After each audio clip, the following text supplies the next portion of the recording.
activist, artist, and documentary film producer, and a mom, and running to represent District 2.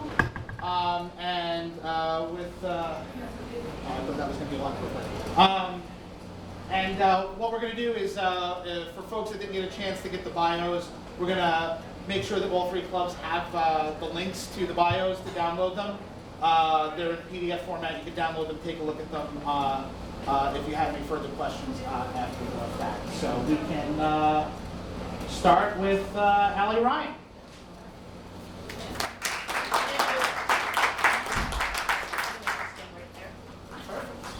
Welcome, Allie. So, Allie, the first question we have today is regarding housing.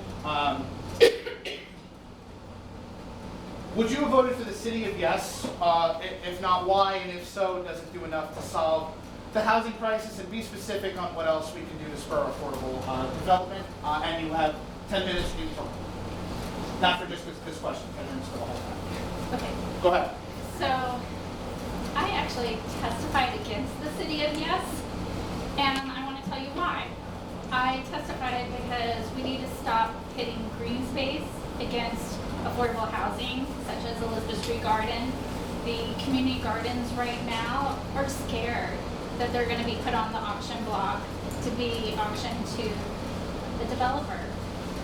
I advocated, in my speech, I advocated for affordable home ownership and Mitchell-Lama type housing. I live in an affordable housing home that was built under Giuliani. So I recommended that we look back in time. Every mayor comes up with a housing plan. And why can't, we should look and see what has worked. In my housing development, 75% of unit owners are original owners. 2/3 of them are senior citizens. Some of them are living with their children and their grandchildren, so they're aging in place. Okay, the next question is, New York City school system is widely known as the most segregated school system in the entire country, contributing to huge disparities in educational outcomes and lives. What steps do you agree, and what steps would you take to address this issue? So back in, I believe it's 2017, we have the diversity and admissions pilot program that was started in School District 1. And I'm not aware of if there's been a report on the success of the diversity and admissions program, because it has been expanded to all of the school districts. So I would actually like to find out how that worked. For people who are not aware of that program, there is a percentage, and this is implemented for elementary school, middle school, and high school. A percentage seats are set aside for children who speak English as a second language. They work on, they live in transient housing, and they come from homes of incarcerated parents. So that would be, to me, is a starting point to find out if that was successful. I think one thing we have to recognize is that because of COVID, a lot of families aren't wanting to go on public transportation for long periods of time. So we need to work on improving our individual school districts. Got it. So the next question is the street safety question. The state legalized e-bikes, and that's created a bit of a complicated and sometimes dangerous street environment for pedestrians. What meaningful improvements can a council member do to make pedestrians feel safer when crossing the streets? Awesome question. So some of you may know, I am an avid bicyclist. I'm teaching my children how to bicycle on the streets of New York. And so this is a very important question, but not just for pedestrians, but it's for everyone who use our streets and our sidewalks. Yes, since e-bikes have been legalized, we have reckless e-bike operators on our streets. I have been advocating for Priscilla's Law at the state level as well as at the local level, which registers, insures, and licenses e-bikes. So that's one thing I would do. Second, if that doesn't pass, I think I would reintroduce that legislation again. I think that's the first step. Thank you. So just one quick thing before I ask the next question, I should have said this at the outset. Elizabeth over here will have some markers for you. That's 1 minute, the yellow is 30 seconds, and the pink is time. So, sorry, go ahead on. Go ahead on. Okay, okay. The existing plan to close Rikers Island involves closing the Riker Island jails, reducing the jail population, and establishing 4 borough-based jails as well, and some therapeutic housing units. What would you do? Would this plan be a priority for you as mayor? And if so, is there anything that you would do to improve on the plan or change it? So as city council member, not mayor. I'm sorry. It's okay. To begin with. Okay. Yes. So I'm not that ambitious. So I have, in past years, I've advocated for, I've been against the 4-borough jail system. I believe that if we implement that plan, which is on its way happening right now, it continues the problem. We need to deal with corrections. So to me, that's the first step to look at is the corrections. So right now, our Rikers Island is going to receive federal receivership. And I did support, I have stated on record that I do support that. And I'm sorry, I'm looking at you too. No. So to go further, if it is a priority, it would be because the constituents are telling me that it's a priority. Okay. Yes or no? Can I have yours, Mike? Quick. Yeah, here you go. Thank you. Fire away. Yes or no? Okay. Should police reform include reducing the overall police budget? Yes or no? No. Do you support increasing cap for street vendors in New York City? Yes. Will you advocate for expanding public transportation service to underserved areas? Yes. Should New York City increase its investments in renewable energy? Yes. Last one.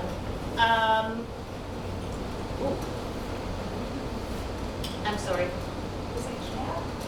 Do you support the city's efforts to end solitary confinement in jails? Yes. Okay. Thank you. There's a question. You mentioned community gardens before. There's I think 45 of them that are. Right. So there are 350 community gardens plus that are owned by the city of New York, not to mention all the others that are owned by various sources. 350 plus are under the jurisdiction of the Department of Parks and Recreation, and they are zoned by the city as vacant lots, which means that they are at risk to be used for a different purpose. Do you support zoning them as parkland, which under state law would give them the same protection as Central Park? Yes. Thank you. Thank you. Where are you going? No, we're not done yet. No, we're not. You have almost 3 minutes. Almost 2 really? minutes to go, so we have some more time. So, climate change question. District 2 was very much underwater during Superstorm Sandy. Given the increased threat of climate change in the district, Can you say it slower? we're trying to get through this as quickly as possible. Jenny, you can always watch it on the video afterwards.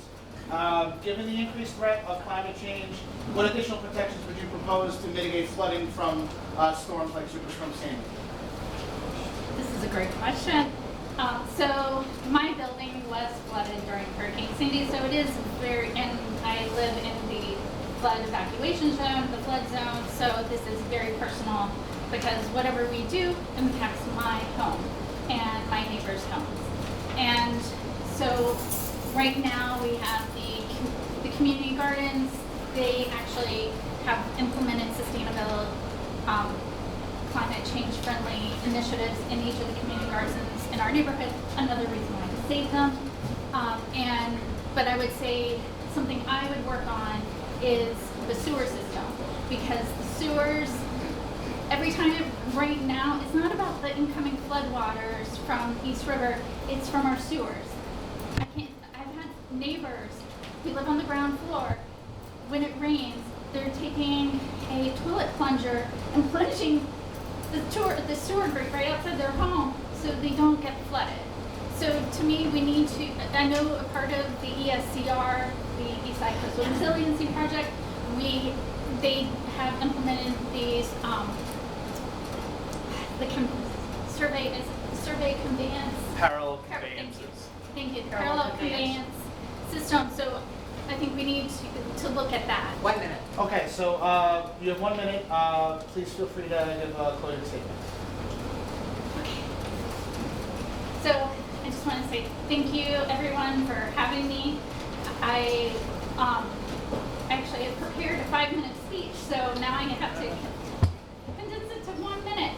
So I know there are some issues that I disagree with some of the people in this audience on, but what I want to talk about 30 seconds. is that we need to work together.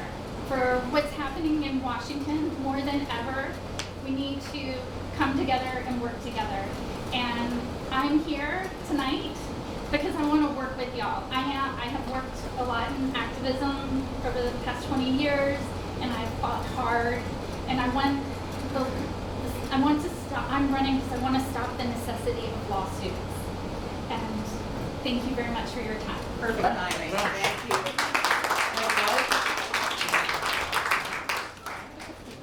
Just people down in here with that. That's the question. Can folks here in the back? You can hear. All right. Can we? You should get closer and maybe push this forward a little bit. It's not a great scene. Well, no, we can just make that louder. How about now? There we go. A little distorted, we'll deal with it. Next candidate is Harvey Epstein. Harvey's been assembly member for the 74th district for the last 7 years. 7 years? Has it been 7 years? This is my 8th session. Oh, there you go.